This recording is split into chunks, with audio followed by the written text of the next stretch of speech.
Hello and welcome to Some of My Friends Read Comics. We've got Vince. I'm a bona fide believer in tying the proverbial knot. We've got Chris. I'm not interested in stealing your bone sauce. And I'm Kia. Hi, welcome to the show. Bone sauce. We got some scary stuff. We're deep into spooky season here in October. And we are going back to an old comic that we...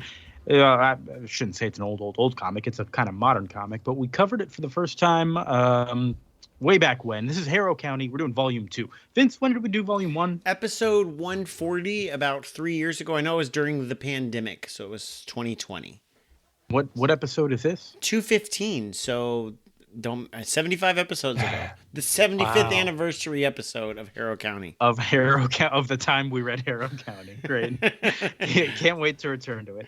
But this was what did we think about it back then? It seems like we all generally enjoyed it, yeah? So my feelings is that I thought it was pretty, the first volume was pretty light, like not much happened. It's just kind of a lot of setup, but I liked it, and my volume came with this second volume that we're about to read, so I just went ahead and then I devoured all of Harrow County and read the entire 28 issues in the span of like the next month. So I really liked the series, and I think it was mostly because of this volume. So that's my recollection. And then the art by Tyler Crook is great. The writing by Cullen Bunn, who I never really liked with Marvel, is really good here. I just think it's a very nice vibe. What did he do with Marvel? I don't even know. I want to say he did like Iron Man after Fraction, just a lot of like. I feel like he took over like a lot of like storied runs, and then I was kind of like, I thought he was kind of, I would say, not to begrudge him, but like he was in that tier of like, I mean, they're fine but not groundbreaking Marvel books. And then, but his indie work is very good. And that's I remember. Yeah, I remember liking The Sixth Gun, but I did not keep up with it. Yeah, I probably like Roberto Akira Sakaza like tier, where I'm like, okay, I mean, it's the Marvel works fine, but then like he makes Sabrina, and I'm like, this is fucking great. So that's where I put Cullen Bunn in that tier. Yeah, he made a lot of Deadpool books that I did not read. So. Right. Yeah, it says here, Deadpool kills Deadpool, which received positive reviews. Not glowing, just positive. I'm feeling good. Like he did do some post Brubaker Captain America that I have no memory of. Right. Yeah. Again. All right. And honestly, I didn't remember Harrow County very well at all either. I kind of came into this thinking, should I read the first 4? Nah, I'll be fine. I did reread it. I think I was fine. Chris, did you remember much of this? Had you read it? Yeah, we did it for the show. No, I mean, had you read the rest of it?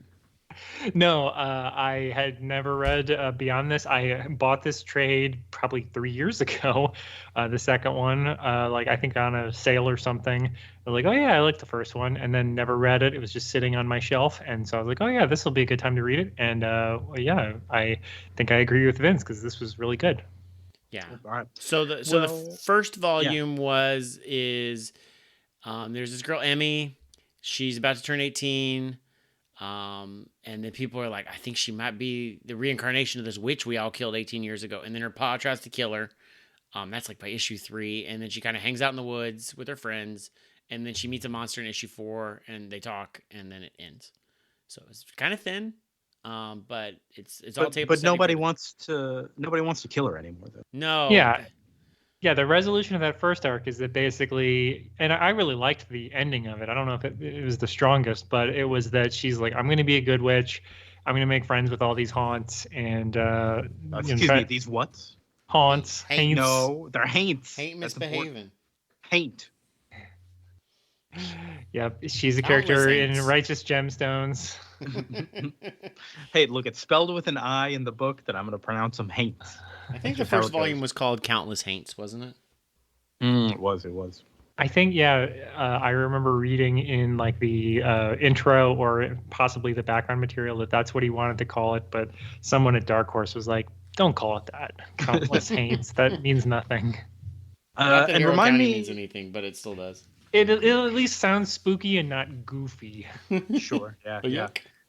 Remind me who this skin boy is here. He's just he's just flat skin. So so he's the skinless boy, but he also has like a body. And his body like runs around like skinless, and he can listen to whatever people are saying there and then transfer it to his skin that doesn't have to be with him. So like in the first volume, his skin was like in Emmy's house, but then like all the people were like, coming like, we're gonna kill this witch, and he could find that because he was in the woods hearing them talk, and then he could speak that to her. So he's like a little like walkie-talkie kind of thing. Yeah, and he's like the first friend that she has, and he's also very weird looking and gross. And then I think we'll find out that he's her familiar, is how he's pretty much going to be designated. And I think that's in this. Well, that's what she calls him. The character we haven't mentioned yet because she hasn't appeared in volume. But I guess she did appear in the last page of volume 1. Is we see the big city, and we see a girl that looks exactly like Emmy, who's like, "Oh, I need to go back to my house or whatever." Yeah, she looks like tease of what this arc is, and looks like Taylor Swift in the movie Amsterdam. If you saw that. Before she is killed, I guess. Amsterdam, what a hell of a movie. It starts where Timothy Olyphant pushes Taylor Swift in front of a moving car and then blames it on Christian Bale and Denzel's son. It's quite the movie. I liked it. That's cool. I didn't know they made a movie adaptation of the city. But that's cool. It's kind of a farce by a director who I don't think knows how to make farces. No. Is there a geographical cinematic universe of just movies based on?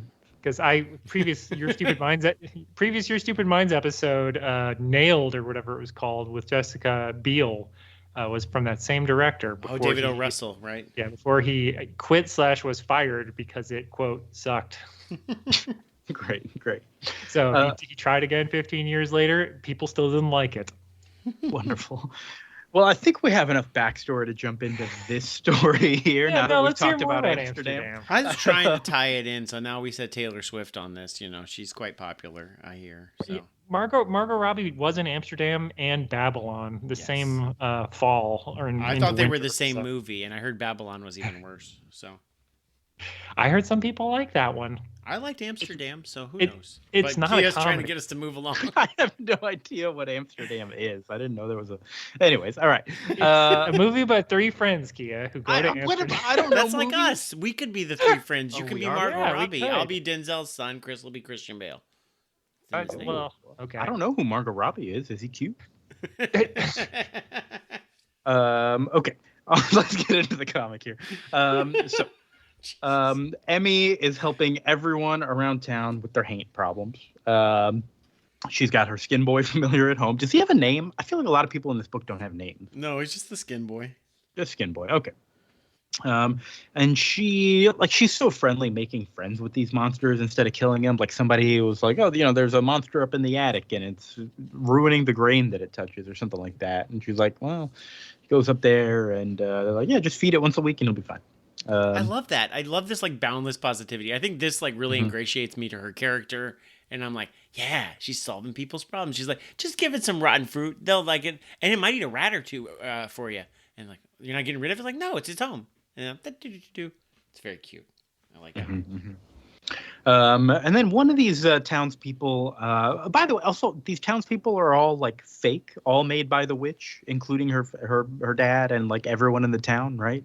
Most of them are. I think there might be some real humans, but most of them are made out of mud, which kind of comes up, but also doesn't. Yeah, I don't know why I mentioned that now. I was just thinking about it. Yeah, so I was like, wait, these are all mud people. But yeah, whatever. I mean, the witch has been dead 18 years, so I assume some people might have moved to town since then. Yeah. But there's one guy in the town who you can just tell he's bad because he's smoking a cigarette and he grabs Emmy by the hand, like by the arm kind of violently to get her attention. And he also needs Emmy's help because there's this handsome guy who's kind of sweet on his young wife. And he's like, can you like rough him up or something, or like scar his face so he's not so handsome? You don't have to kill him, but like if you want to kill him.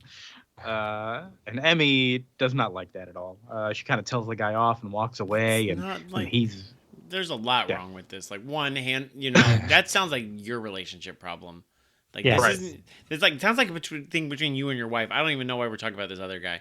And then 2, like, do you know what services Emmy provides? Does she just help anybody without like reading into it? Like maybe this other guy is like a good guy and you're like this shitty abusive husband.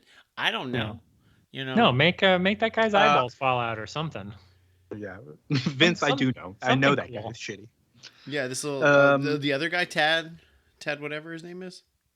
Nobody in this book has names. I refuse to believe I do not like how this guy comes up like in the next issue and he is not named, and there's no recap to say like, remember in that previous issue when I did this? Like, it's just instantly goes.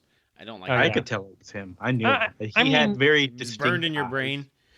Yeah, Yeah. but also in that issue, he does like go back over his problem again. I guess that's He true. does. He does. So Yeah, it's not like I don't have time to explain. No, he does explain.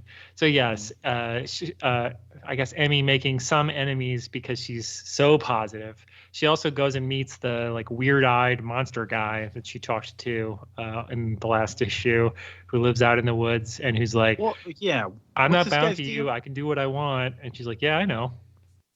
Yeah.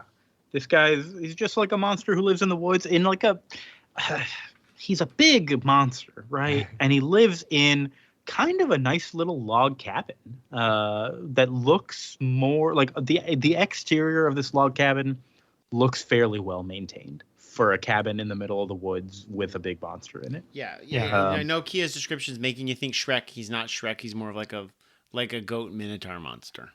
Yeah, weird Shrek. eyes. Yeah, he's a grumpy man who lives in the woods in a swamp. Are there any Shrek comics? We should do a Shrek comic. The original Shrek book. It's picture book. Does that fall under our purview? Probably not. Ooh. I don't think so. Okay. Children's book. We've done a children's book before, but it's not something we make a habit of. The children's novel adaptation of Shrek. We will That's make an exception for Shrek. All right, so this Shrek monster out here in the woods he doesn't really want to be friends, but it seems like they've got a little bit of mutual respect between them, maybe. I don't know. And yeah, Emmy's kind of talking about breaking free, like how, like if all these townspeople, are they able to break free from the witch's control? Am I able to do that? Blah, blah, blah. This witch has been dead, whatever. Then she is talking to her friend Bernice on the porch, who was in the first arc quite a bit. And they're hanging out. They're talking about chickens and rain and being friends and all that stuff.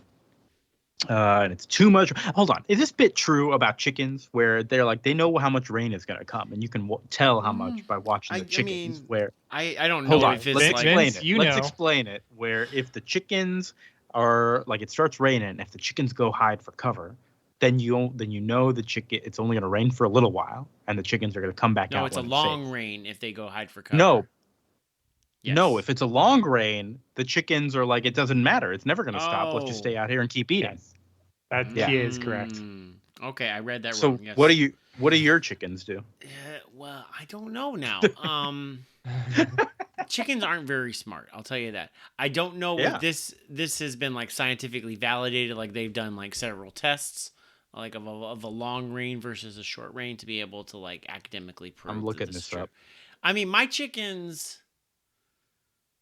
I don't know. They like rain because that means all the worms come out and then and all the bugs, and then they pick on all the bugs and they love that shit. But I don't know. I don't know if that's true. I also like that Bernice is talking about plot related things, and then Emmy just like ADHD just straight up interrupts her to talk for 2 panels about these chickens and rain. Yeah. And then goes back to and the I plot. thought like, I thought for a second, when books do that and you're like, oh, there's got to be some sort of double meaning here. But it really felt like it was just about chickens and rain, But at the same time, I had just gotten chickens when we first read this book 3 years ago. So I was like, oh, look, Emmy's got chickens just like me. And then I'm like, babe, Kimberly, come check this out. This girl's got chickens. And it's spooky. It's a good book. Yeah. All right, Professor Chris, you had an opinion on this? Yeah, I feel like it is connecting thematically, which is basically like, look, we're stuck in this, like whatever it is. So it doesn't do us any good to be like, oh, like what's my place in this universe created by a witch or whatever. It's just like, yeah, it just happened. So we kind of have to accept it and move on. All right, my searches for chickens and rains really didn't bring much, but I did find chicken pot pie, perfect for a rainy summer meal. I'm gonna try that. Sure. All right, but the rain is picking up here, and they're like, "Oh, too much. You're gonna have to spend the night." Could they even call? Let me take a step back. I did some Googling. It also is good because it's cloudy and kind of hard to see, so it protects them from predators. So then that means more opportunity for feeding because they're not worried about predators as much during the rain. So they love the chickens it. do like the rain. Okay. Yeah. Good to know. So They're going inside. They're going to spend the night. Can they call over to Bernice's family to tell them that she's spending the night? Yeah, they just I don't call think her they on the can. cell phone in this farm. They don't. Do they even have house phones? What year is this again? This is like the 30s, probably. There's definitely cars. That's true. There's cars. Okay. Anyways, who knows how they contact them? Family will be fine. Then a car pulls up. What is this? It's a rich-looking car. Oh my God! It's Emmy's twin sister. Her name's Cammy, and she's rich. Whoa! Cool. Looks like Taylor Swift. Looks like Taylor Swift from the movie Amsterdam, is what they say in the comic. And then we get a cliffhanger. It's not Taylor Swift from the movie Cats. She was in that. Yeah, she sang a song and everything. Yeah. Wow. Yeah. About McCavity. They're making movies about cities, about animals. What won't they make? About cities, about whatever. Whoa, Right. won't they make a movie?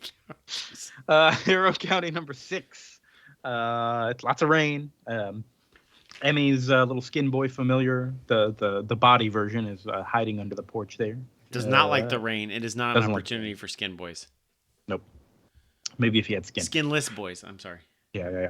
I do like this splash page with the puddles making the title of the book. I think that's really nice. They all kind of have a really nice, like I think the sun rays. Yeah. Yeah. Every issue has like a cool title page where it says Harrow County somehow.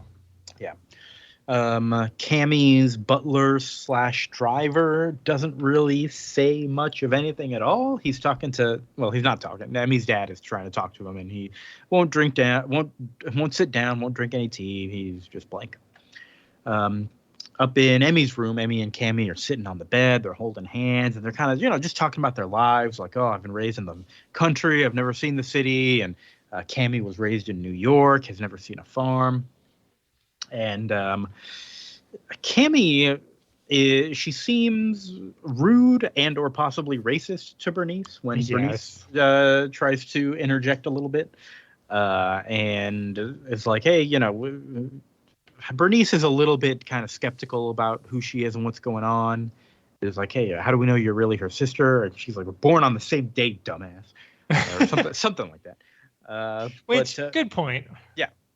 But she also seems to know a lot about all the witchery. But Emmy does defend Bernice and is like, hey, listen, there's a lot that's been going on around here. We're just kind of both nervous. But Cammy really does seem to know that they're both kind of witchy in that way.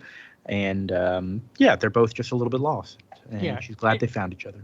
It could be racism, but it could also just be like she wants to meet her sister for the first time. And she's like, who is this other person? Like, get out of here. It definitely treads that line. But they go to bed. Cammy sleeps in the bed while the other two sleep on the floor, of course. And in the middle of the night, Amsterdam can't sleep on the floor. No, of course not. In the middle of the night, Cammy wakes up Emmy, and they decide, Cammy wants to go for a walk, and wants to go walk over the big tree just near their home where they buried the witch Hester Beck. They burned her or hanged her on that tree, also. Too. And then the twins were pulled out of the tree's cavity. I don't know if that was in this arc or not. I feel like they should get rid of that tree. They just they filled it with cement. You have to get a permit from the city, and it's like a whole hassle. Oh, it is like an environmental thing. You have to plant like 3 more trees, spooky trees too. They got to be spooky. They all got to have witches. So you're better off just taking that one dead witch instead of 3 new little witches. So they go to that big tree. Cammy really wants to just kind of see it and see where her mom was buried. And she's like, aren't you curious about your mom? Let's dig her up. And she kind of goes a little bit mad wanting to see her mother and just digging up at the dirt here. Definitely has some crazy eyes. Definitely some crazy eyes. We can tell something's not right about this girl here. Emmy kind of snaps her out of it a bit and says it doesn't matter. She's not our mother. I don't care what became of that witch. And the next day, Cammy goes into town, and everyone thinks she's Emmy because they're twins, you see. Even though she doesn't dress anything like her or act like her, they can tell. Yeah, is in a car. And then that asshole who wanted to kill his wife's lover sees Cammy out the window of the restaurant he's sitting in. And he gets up, he takes his steak knife with him. Ooh. And Cammy can kind of see him coming in the window there. And she explains, like, no, people have been mixing me up with Emmy all day. It's not me. I'm a little different. Maybe I can help you. And the guy mentions his whole problem, and Cammy's like, all right, I think we'll be friends. And then we see the wife at home. And the lover boy walks up, and he's looking all screwed up here. He's got like leaves and vines growing out of his eyes. He's like boiled over. His skin's all boily and messed up. Roots growing out of his ears. It's fucked up. It's real fucked up. She's terrified. Yeah, I don't know. I don't know how she's gonna escape this situation because, like, I mean, if we got a husband who's turning your paramours into flower boys. Like, seems like a red flag to me that maybe my husband isn't on the up and up. Well, now hold on. The husband didn't do that. Yeah, right. He just commissioned it. He pay. It's like paying a That's hitman. true. He didn't commission that specifically. He just commissioned something in general. I think the whole fucked upness of it all came from Cammy. You know what I mean? True. Like, it's already fucked up a little bit in terms of what you're doing, right? Yeah. But I guess that's true. Yeah. So he could like worm his way out of it. Like, baby, I didn't know she was gonna do that. Which I mean, it is kind of what he wanted. It's like he was ready to stab Emmy/Cammy over this. Yes. It's like you hire like some kind of artist to do a haunted house for like an elementary school or something, and they fucking go to town and there's like shit all over the place, and you're like, whoa, dude, I don't know about this. You're not gonna blame the guy who commissioned it, right? I do really like that scene where she's just so like flattered, like, oh, what's that behind your back? Oh, a knife. You're gonna stab me, weren't you? And he's like, no. Yeah, it's a very nice scene. And that's the end of issue 6. Crook just does really good like faces and. Yeah, I love this art. It's so good. He's got a new book that's really good. It's again the first arc is out, and it feels like Harrow County where it's very much set up, but he writes and draws it now. I can figure out the name for it in a bit, but it's good. It's got talking birds in it, so I like it. I've been reading a bunch of Image comics, and one of my big pet peeves is that they don't put the issue covers because it's at like a natural breaking point, and it also just is good art that they should put in the actual story of the book. Harrow County for Dark Horse does it, and it looks great. I love this, the sort of 1-2 punch of the last page, and then you look at the next page, and it's just Cammy with like just frolicking with her hands covered in blood, and you're like, oh, good. Things are going good over here. It's a good cover. His book, by the way, is called The Lonesome Hunters, and it's about like an old man who was like part of like a death cult or something, and he fights a bunch of like talking evil magpies. It's pretty damn good. Talking evil magpie. I feel like I love magpies in this book. If there's an evil talking bird, that's like an instant like plus 500 in my book. You know, Matthew the Raven from Sandman. This book. He's pretty good. He's not evil. No, had one in Swamp Thing recently. He's a sassy talking bird. I'm sorry. Oh yeah. A sassy talking bird. Yeah. Ooh, like Iago. Exactly. From Othello. From Aladdin. What? You said Iago from Othello. It's not Iago from Othello? No, Is it? No, it's from Aladdin. He's the parrot, Gilbert Gottfried. I saw the parrot's performance. I thought it was just as good as when that meerkat was playing a Jewish character. Jesus Christ. Okay. All right. We are off off task on this really good book. So beginning of the issue 7 here. Good cover. We have Cammy and her butler dude. They're going out for a picnic right outside of the Shrek monster's shack. Again, he doesn't have a name, so his name he doesn't look like Shrek. But, yep. but other than that, no. What does he look like? He looks kind of more like a Black Panther with double eyes, sort of like an eye on top of each eye. But they look like goat eyes. But I was gonna say he looks kind of like what people think Baphomet or whatever with that guy. There we go. Sure, and his skin is very like alien. What do you call the things in Alien? The xenomorph. The xenomorphs. It looks like very xenomorph skin. He looks like he belonged in a Hellboy book. Yeah. He does. Yeah, he looks like somebody that the Hellboy would be like, "Oh, it's this guy," Yep. and you'd be like, "You know this guy?" He's like, "Oh yeah." But he's not in a Hellboy book. He's in this one, and he's Shrek. And he like grudgingly kind of comes out to this picnic and is like, "What the hell are you doing here? Is this a game?" And she's like, "Oh, I'm the twin sister. Blah blah blah. I brought you a meal."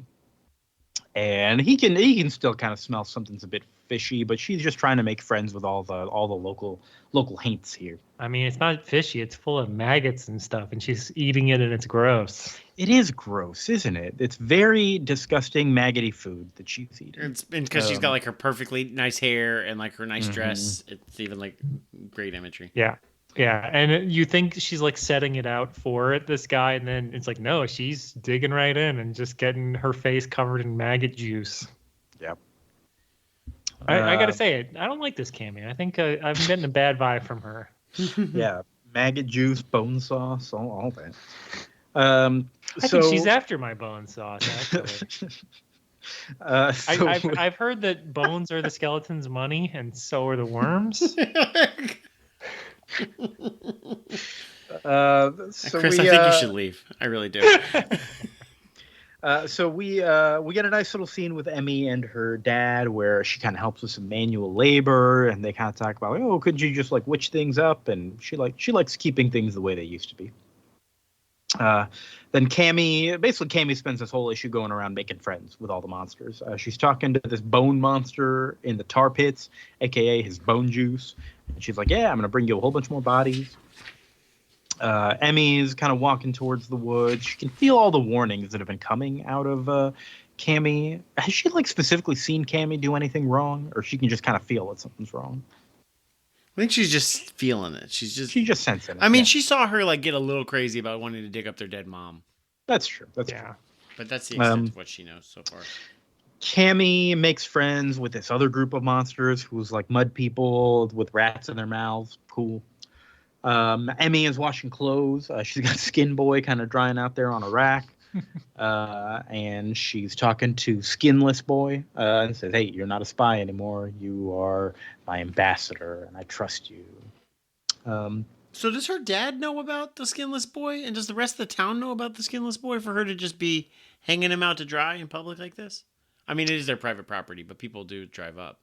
I mean, the town seems pretty comfortable with any weird shit at this point. Okay. Yeah. I think the dad knows about. I don't know if everybody knows about the Skinless Boy, but I think the dad. I don't remember.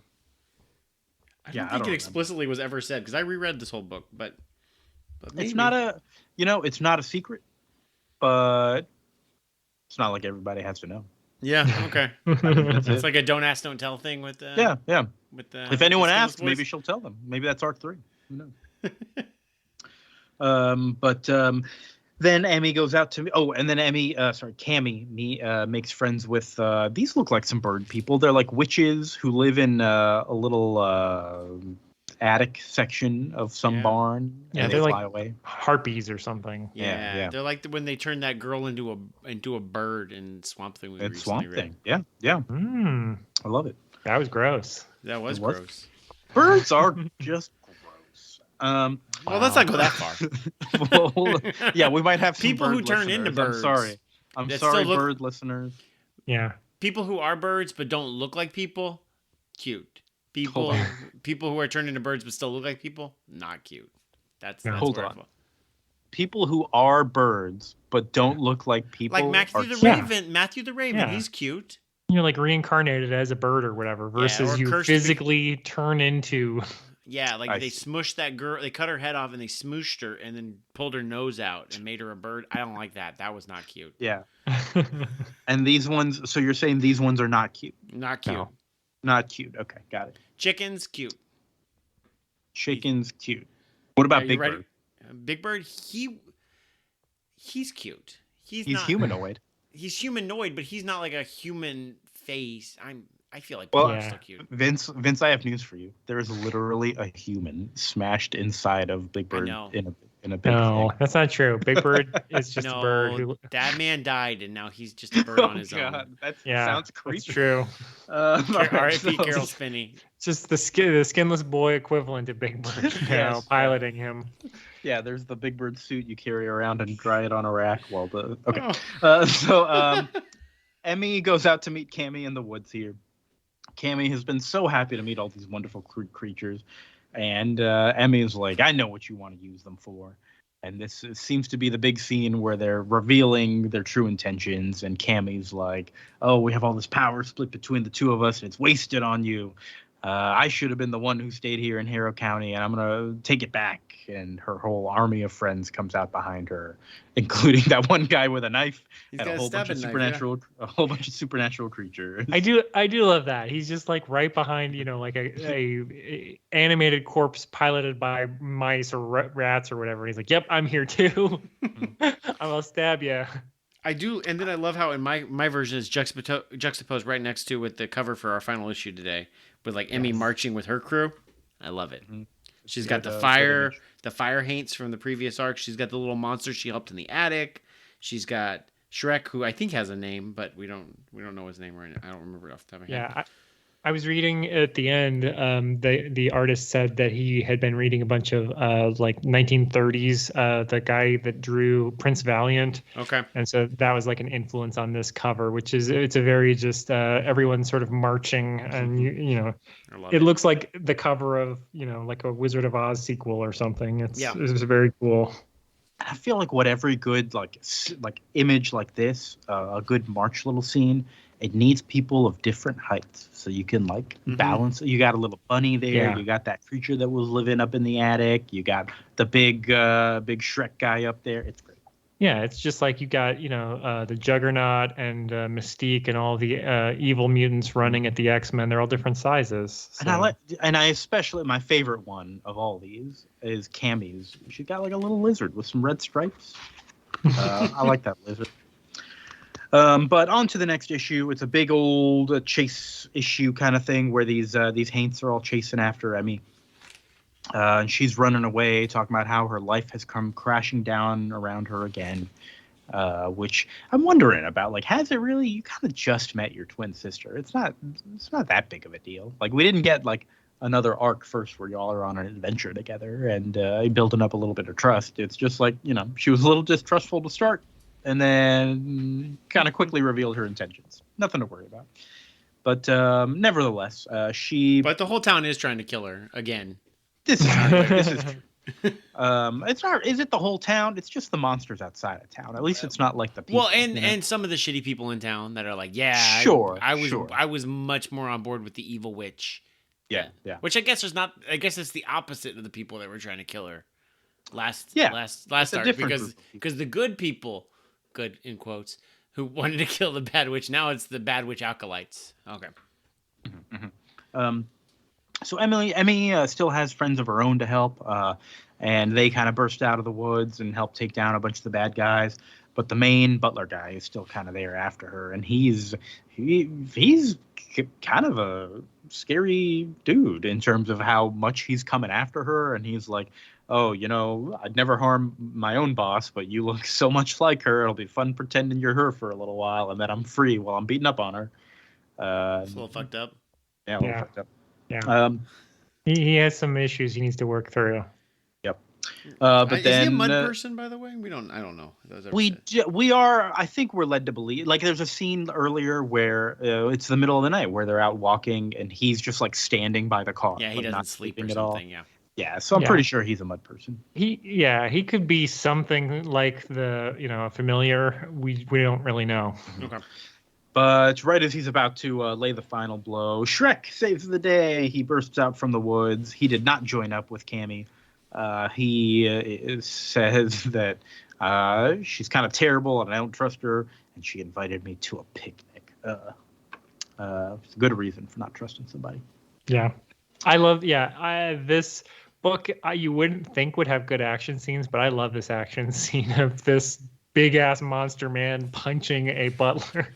It's very well done. It's pretty good. Then Emmy runs into her home. yelling at her dad, saying, "Oh my God, the Haints are chasing me. We got to close up. Let's, look out the windows for anyone who's coming up."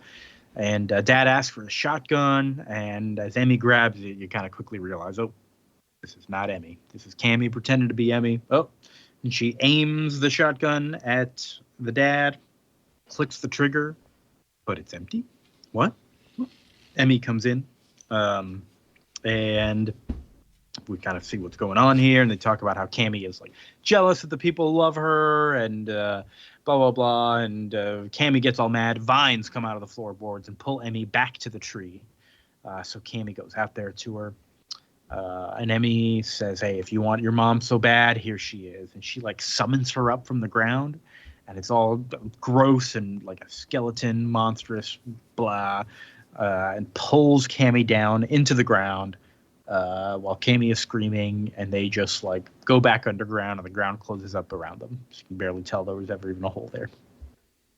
Yeah, kind of fucked up. Yeah, so that's how it goes.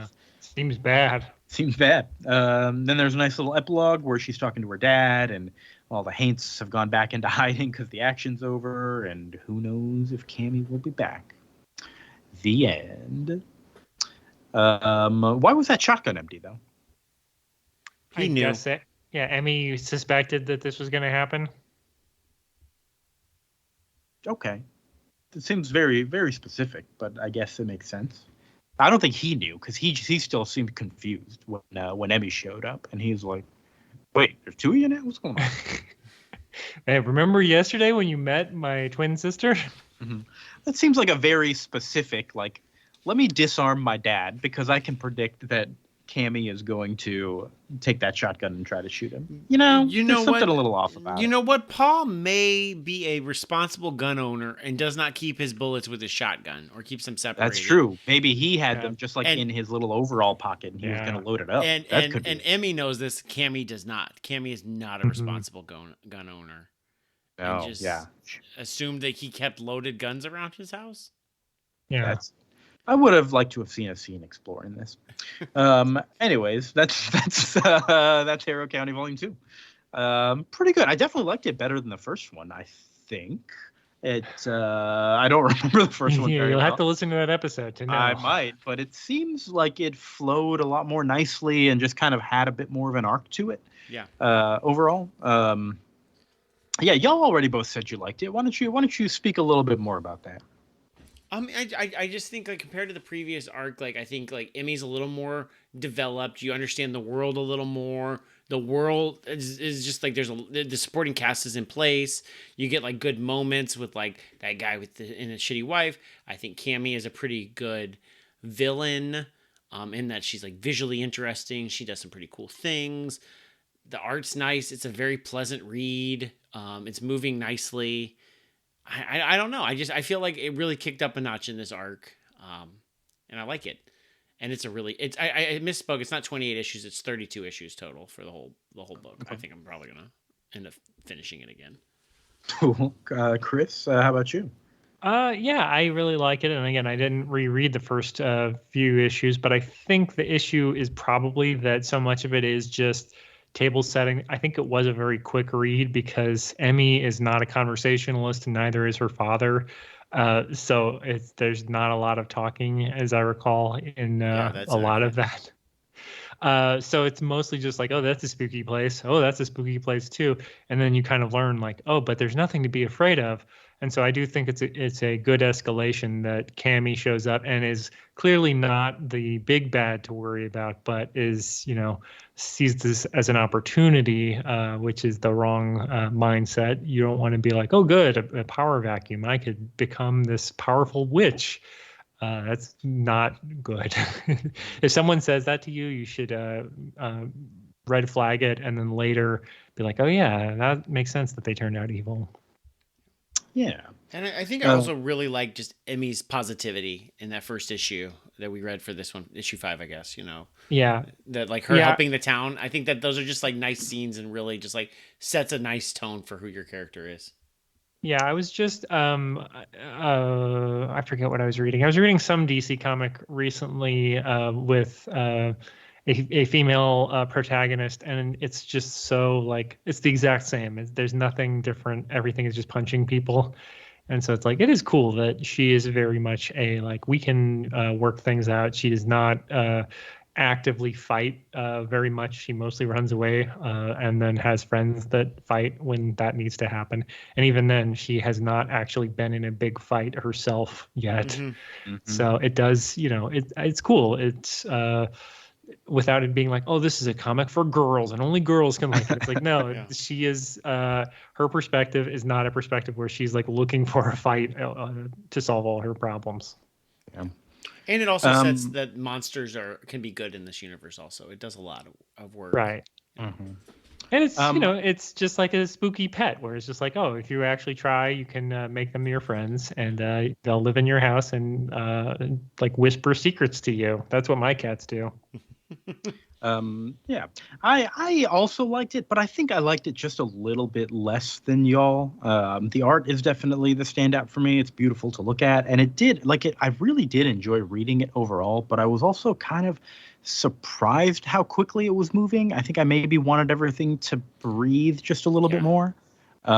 Where like I don't want to be too prescriptive about it, but I kind of expected like Cammy shows up and they like maybe help the town a little bit together, and maybe there's we start to see some signs of her being a little bit more funky or whatever, and but like build up a little trust between them. I kind of wanted to see some of that so that it was maybe more impactful when the turn comes there. But I mean that's maybe like I said, maybe a little prescriptive, but overall a good story, and I enjoyed reading it. I really can't see myself reading more of this though for whatever reason. I just have a hard time kind of caring. I don't know. I think like the general plot of this book is very like where it's going. So that point of like that this twin's gonna turn out to be evil. Mm-hmm. So like the table setting, but like I think the world works because I mean like spoiler alert. I mean if you've read any book like this, that evil witch is gonna come back at some point. Yeah, obviously, right? And it's a limited series. There's only 32 issues. Of course, she's going to come back. It's going to be a pretty crescendo. But I think like the stuff in the moments, like the art and like those little character moments, is what works for me. But yeah, Kia, I think all these arcs are 4 issues. I want to say there's nothing more than 4 issues. And even there's a spinoff series of like Tales from Harrow County that doesn't have Emmy in it. Is like also 4 issue arcs. I think those solid Bernice. So, I mean, if you're looking for a nice, quick, spooky read, it's good, but it could probably leave a little more to breathe. And I would recommend getting like the omnibuses from your libraries or the collections because it is pretty thin for like $20 for 4. Yeah, 2 at a time seems like the right number. Honestly, we probably could have done the first 8 as like the first time we read this, and that might have been a better idea. Yeah. But that's how they split them up, 2 different volumes. I'm gonna tell you. But yeah, as Vince said, the library editions do 2 volumes at a time. So pick that up and give it a read and look at that creepy, maggoty art. But until then, anything else to say about Harrow County before we jump on to Earth X? No. I don't even think I mentioned Earth X at the beginning of the episode here. Speaking of but we are. I quoted Earth X at the beginning. You did. You had a nice thing quote there. But jumping into Earth X here, let's recap 0 and 1. We're in the future. Oh boy. X-51 is on the moon with Uatu, and they're watching everything. And let's go. This one starts with a little bit of history of the Fantastic Four. I don't know if every issue is going to start with a little bit of history of X-51, seeing some stuff from the past, but it's been the first 2 issues so far. And all of issue 0. And then we jump into the present here with the Inhumans in New York City again, wondering where all the heroes are. Adam Warlock is there with them? Is that him? Yeah, it's definitely Adam Warlock. I can't remember who is with him, though. Yeah, but he doesn't go by Adam anymore, he says. But they're going to go see Alicia Masters for help. But she's Alicia Grimm now. Ooh. Wow. Just like in the regular comics. And they go see... Ben is excited to see everybody. He's like, hey, bring everyone in for dinner, blah, blah, blah. His kids, Chuck and Buzz, are watching the Daredevil on TV because they like to watch him die. We'll learn more about this guy later. And during dinner, they want a horsey ride from Gorgon. Which is a little bit rude. Alicia is mad at Ben for even entertaining that idea. And then the Hulk comes out to serve dinner, but it's not the real Hulk. It's made of clay because Alicia got the gift of life with all the new powers, and she can bring. Who was her dad? The puppet master. Puppet master, yeah. She's got her dad's clay, and she can use this life to bring them to life. And she's made all the old Avengers, and Captain America makes really good cupcakes or something like that. Ben, they're talking to Ben. He does not know how everyone got powers, but he tells them the story of what happened to the Fantastic Four. Doom and Namor teamed up to attack the United Nations because they had left Atlantis out of the delegations for like food shortages, and Doom got in his head and got him to team up with him. And during the fight, Namor killed Johnny Storm. I did get pissed off that Captain America tried to appeal to Namor by saying this is a democracy. Well, literally panels before and after, we both acknowledge like Namor wasn't included in this democracy. You know? Yeah. So Captain America, I'm like, Captain America, it's not the argument, man. Like he's the sovereign of his own country, which has its own goals. Right. And you're like, but we voted on this, man. It's like, but you didn't include me in the fucking vote. So like, why do I respect this goddamn democracy? That's bullshit. Yeah. I'm with Namor. I'm generally with Namor. With Namor. Namor is the star of the show. I feel like every once in a while too, Uatu's like, hold on, let's go see what Namor's doing, because Uatu just loves him. And then Machine Man's like, well, we care about humanity, and Uatu's like, you don't fucking get it. I don't give a shit about humanity. Yeah. We're talking I never about said Earth. humanity. Yeah. I'm watching the Earth, man. And y'all have been around only a fucking million years. Shut the fuck up. And not only that, I'm only watching cool dudes like Namor. Not regular people. Come on. Yeah. So Namor kills Johnny Storm, and Franklin is there. Franklin is pissed at this. He wishes Namor to burn forever, and we see Namor burst into flames and like fly down into the ocean. Does Franklin have powers? Half of him burst into flames. Yes, he has crazy powers. Yeah. Yeah, It seems like his wish came true, so I think he's got something. And that's in normal continuity too, right? Yeah, in the normal continuity, they like suppress his powers because he has like reality altering, like super crazy powers. Okay. Yeah, Omega level mutant, right? Yeah, he's he created the Heroes Reborn universe to like give his family something to do, like subconsciously. One of these days we should read those miniseries. Maybe in the month of April, I guess, because I don't want to. April's gonna have to spill over into March. I feel like we got a lot. We got a lot of April Fool's Day comics coming up. And then grief-stricken Sue Storm is so upset about her brother being dead, she like goes after Doom, and they're like, "Wait, Sue, it could be a trap." And then there's a big explosion, and she's dead, and maybe Dr. Doom is dead too. Seems like really anticlimactic and bad. Weird way to die, Sue. Well, and there's like she didn't want to live in a world without her brother, and she didn't have to for long. Yeah. But what the fuck thing? You got kids and a husband too. Yeah, right. I don't understand. I mean, look, I love my family, but if my adult sister, if something terrible happened, I wouldn't immediately kill myself. Well, hold on. It's not like I mean, I'd give it a couple days, Sue right? Killed herself, right? It's like there was a big explosion. It sort of is, though, right? That's what the text seems to be saying. Like, hold on. If your sister died and then your house exploded, I would not say, "Damn, what a dumbass that Chris was." You know, you have my permission to say that if those things happen. Then now we're gonna say that at your funeral. Yeah, but only under those circumstances. Yeah, only if that happens. If my house explodes, like immediately after being grief stricken after the death of your sister, within an immediate, we're saying like less than 24-hour time span. Yeah. Okay, cool. If that happens, we're allowed to come to your funeral and call you a dumbass at your own funeral. That I assume would be a joint funeral. I would hope. Oh, damn! That's gonna be a sad funeral. Yeah, it's gonna be separate. You're gonna have to get on a plane and go to the second funeral. Oh, I see. I might skip yours and just do your sister's then. Wow. Well, she is closer to you. She was pretty funny on your Airbud episode of Your Stupid Minds. Yeah, she's funny. She lives in the Northeast. You don't have to take a flight. You can just take a train. Cool. Well, hopefully none of that happens. No, so, hopefully it doesn't. Reed is now living in Dr. Doom's castle because he has vowed to cure the world's mutations. He's kind of isolated himself. He's wearing Doom's old gear. to keep the robots trusting him instead of reprogramming them? Yeah. Okay. Does the world want him to cure the world's mutations? Well, we don't really know. And Reed, they kind of talk about this a little bit. Reed is like on a video screen talking to Tony Stark about finding a cure. And Tony's been having the same nightmare about how there's a man and the universe is inside him and the earth is there and it's covered in silver. Sounds like Machine Man. I was going to say sound like Silver Surfer. Oh, okay. I guess that makes sense. What else is silver? Silver Sable? No. Reed. She's a neighbor of Doom. Reed could go call on her. Yeah. Say hello. Reed has not been dreaming much himself or sleeping. He's kind of just obsessed with this idea. And Tony wonders, hey, should we even quit trying to fight it? Maybe this is just like the way things are now. Everyone just has powers. That's it. He's Captain no better America, than Senator Kinsey at this point. Yeah.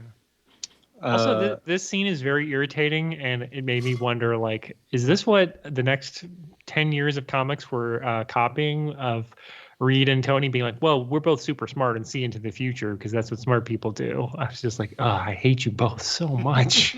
Boy, Reed and Tony do talk a lot, don't they? Yeah. Then we get a lot of eugenics and stuff going on with Reed and Tony. Yeah. And I feel like Civil War just kicked, like, I don't feel like Reed like has that many scenes with Tony Stark, and then Civil War happened. It's like they're best friends and hang out together all the time, and the two of them is just like, shut up. So Captain America and Red Wing, they're doing their thing. They pick up Nick Fury's old flying car, and they've got that now. Cool. That's their contribution to the issue. Then we go to the Daredevil's show, The Man Without Fear. He's putting on it's kind of like a big circus tenty looking thing. The idea is he basically can't die. They invite guests onto the stage to like set him on fire with flamethrowers. He gets impaled on a spike, all that kind of stuff. And they're like really selling the fact like, oh, this is a part of the show. Is there a doctor in the house? And then he's about to like get up to be like, I'm fine. But he gets staged by the Iron Maiden, who seems to be some sort of robotic super person who has come to enslave everyone in the name of the skull. And she's got a little crew with her. Something like that. That's the cliffhanger. So we don't get a lot of answers there. I know his name is Daredevil, but this feels more like Ghost Rider's shtick than anything Daredevil would do. It does. I don't think this is Matt Murdock. I'm pretty sure this might actually even be Ghost Rider. I'm not sure. I'm sure we'll find out later when we learn more about this guy. Decided for a rebrand. Yeah, decided to take over a better brand IP. Yeah, Daredevil sells better with his books, so might as well pick up that IP. Yeah, why not? Wow. Yeah. But that's it for issue number 2. Did y'all read the whole conversation with X-51 and Uatu afterwards? A little, and then I forgot it all. I've now forgotten it's all. Yeah, same. I saw something. They started talking about the Mole Man, and I was like, no, whatever. Yeah, that's exactly where I tapped out. I'm like, I don't care. None of this seems to matter very much. I'll be fine. But again, I do like all the Alex Ross black and white art that's in this spot. Always nice. And again, star of the show here. We really kind of undersold Chuck and Buzz, the Things kids with the baseball caps. We talked about them a little bit last time, just seeing them on the cover. But the Brothers Grimm. The Brothers Grimm, indeed. Now, not to be too gross, but so did Alicia like make them out of clay, or did she birth Rocky? I did wonder if like the rock happens like not in the womb, but like develops afterwards. Yeah. I kind of think these are clay people. Again, I'm going off memory here. I don't know. Spoilers maybe, but Alicia maybe they are can make clay people? Yeah. Okay. We were just talking about this. She made the Hulk. Oh, that's right. And she's got the Puppet Master magic clay stuff, and she has like the power to animate stuff. So that's why I'm like, are they like super amped up versions of her powers, or did she birth Rocky children? Or as you said, did she have human children and then like their skin flaked off or something and turned into baby monsters? Well, because like little, like I don't think like spiky lizard. Well, they have eggs, don't they? So I don't know. I don't think they're born spiky. Maybe they are. Baby porcupines aren't born spiky. That's so okay. Similarly, my question is, did she make them out of clay with the overalls and the backwards hat on one of them and the regular hat on the other one, or did they wear those afterward? Well, and do they grow? Or did they come out of the womb? Grow? Are they going to grow? Are they going to turn into like Oh, little teenagers, or do they permanently like 8 years old? I don't know. We got questions. They're gonna turn into radical teens. They're gonna have skateboards and. Cool. The one with the backwards cap does already look a little radical, to be honest. I think he's already But hopefully not be. Hopefully he won't be radicalized as a young little man. Well, depends on which side. He's gonna have those '90s overalls that you can like skateboard in. Mm-hmm.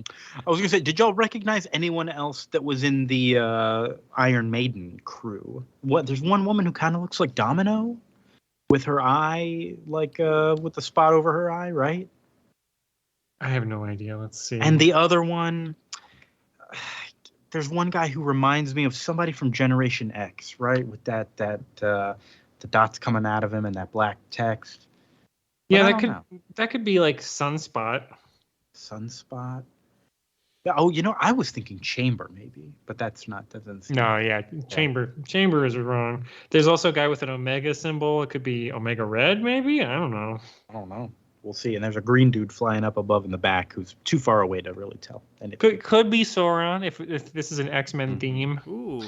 But I don't know. We'll have to see next time here. Oh, not Sauron from Lord of the Rings. Okay. No. The character who in his first appearance said, "I'll name myself after the villain from Lord of the Rings." Does he really? That's amazing. Yes. Okay. So I'm reading about Porcupets. Roy Thomas definitely writing at that point. Uh-huh. So Porcupets are born with bendable soft quills that protect the mother during the birthing process, and then they harden within a few days. So I guess when it meets the air, that's how porcupine works. So I would think it'd work the same way for the things. Yeah, so maybe they were like human looking, and then their skin like flaked off, and then they or had soft like clay that then hardened when it met oxygen. Yeah, that all makes sense. Of course. I'm still wondering why is everything so literal in this world? Daredevil just being a literal Daredevil. I'm really mad that Wyatt Wingfoot's name is Red Wing when that is the Falcon's like buddy. Bird. Yeah, it really bothers me. There's so many other names they could have. Oh, you know what? I bet the Falcon is Red. No, Red Wing is a character. That's not right. Never mind. I bet Taylor Swift got super speed. Oh, I hear she's supposed to be Dazzler in the Deadpool 3. Wow. Really? She brought that fits pretty well. Yeah, it does, doesn't it? Yeah, she brought Ryan Reynolds and Hugh Jackman up to the booth or to the skybox with her at the Chiefs game. That's because her boyfriend's a chief, but she brought. And they're like, why is she hanging out with superheroes? Yeah, I mean, if I could get Ryan Reynolds and Hugh Jackman on our podcast, I would. And it wouldn't be an announcement that I'm going to be in Deadpool 3. But stay tuned for cameo? Deadpool 3. Come on, Vince. I will be in there. I'm actually playing Sauron in Deadpool 3.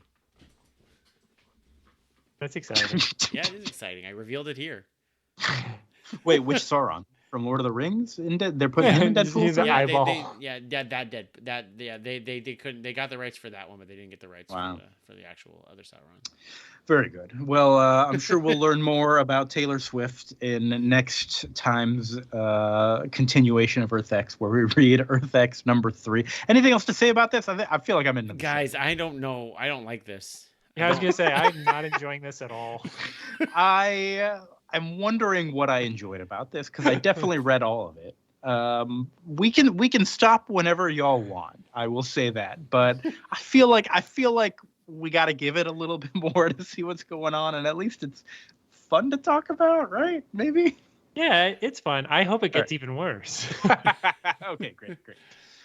So we'll see how bad it can get. I didn't necessarily think this issue was bad. It was just like, is that it? Yeah. It also does this because it has all those like text pages. I expect I'm going to the end and then it ends like 6 pages early, and that always scares me. It does, and then I'm like, oh god, if I read this, that's gonna like double my reading time. Yeah, I feel like Universe X, the issues were a little longer than this. They were all like 35 or 40 pages or something because it does not feel like it's well structured to be like a 25-page comic or however long it is, like, because it has all this extra material and it just runs out of time. And I don't know, it didn't work for me. All the Fantastic Four, like X-23 Uatu stuff, I'm like, yeah, I know who the damn Fantastic Four are. And I don't care about the Inhumans. I don't. Stop recapping this. They haven't given you much reason to care about the Inhumans either, you know. Yeah. But I mean, they haven't given you much reason to care about anyone. Don't worry. The next 24 years, we'll all love the Inhumans. We'll see. They'll be bigger than the X-Men. You'll say you'll watch Inhumans on ABC season 5 and be like, this is better than the X-Men. Actually, I love it. I think it got canceled after. I did. The guy from Inhumans who played Black Bolt is in that Star Trek show now. Did we talk about that last time? Anson Mount. Yeah. Yeah. He's quite the looker in the Star Trek. He made a good Black Bolt, because you don't talk. You just got to be a good face actor. He did a good job. They put him in the mask in Doctor Strange 2, the Multiverse of Madness. He came back for that. And speaking I did see that. Speaking of Inhumans, when they were creating all these new mutant characters around 2014, they made an Inhuman character named Miss Marvel, but then they decided she's a mutant. Because mutants are more interesting. But she's going to be in a movie soon, I hear. Yes. Which one? The Marvels. The Captain Marvel 2. I'm trying to give you a segue. We read the Marvels a while back, right?